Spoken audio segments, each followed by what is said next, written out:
సూర్యోదయం కాంతుల్లో బంగారు వెలుగుతో మెరిసే ఈ గ్రామం కాలానికి అందని ఒక కోణం. ప్రతి గాలి ఊపిరిలో పూల సువాసన, ప్రతి దారిలో చెప్పని కథల మురిపాలు. ఈ ఇంట్లో గోడల మధ్య పంచుకున్నది కేవలం వసతి కాదు, నవ్వులు, ప్రేమ, మరి హృదయాల్లో ఎప్పటికీ పువ్వులా వికసించే జ్ఞాపకాలు.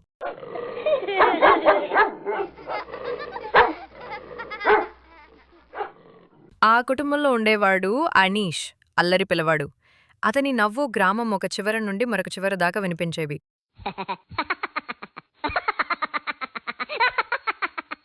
అనీష్ మదిలో ఎప్పుడు కొత్త కొత్త ఆలోచనలు తిరుగుతూనే ఉండేవి. కర్ర, దారం, పేపర్తో విమానాలు చేయగలడు, లేదా ఒక టీ కప్పును టెలిస్కోప్గా మార్చగలడు.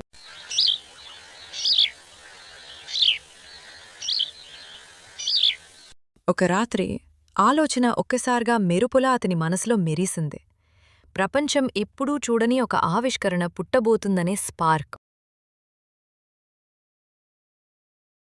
ఆ రాత్రి ఆకాశంలో మెరిసే చంద్రుడిని చూసి అనీష్ మనసు ఒకటే చెప్పింది, నేనక్కడికి వెళ్ళాలి.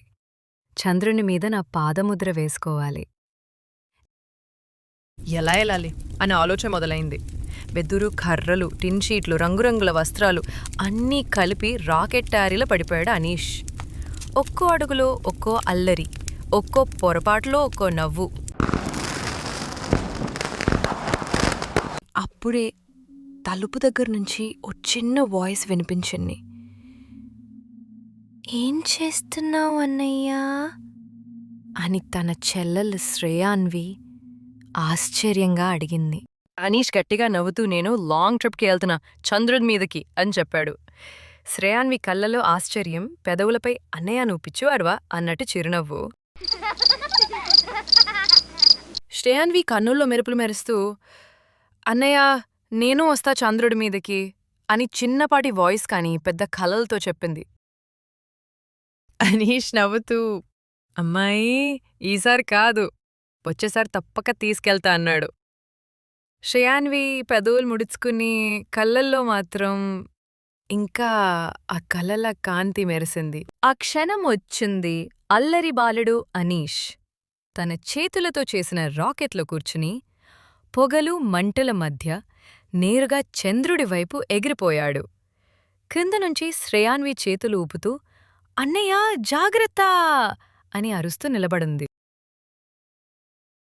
చంద్రుడి నేలపై నిలబడి వెనక్కి తిరిగి భూమిని చూశాడు అనీష్. ఆ క్షణం అతని హృదయం గర్వంతో, ఆనందంతో నిండిపోయింది.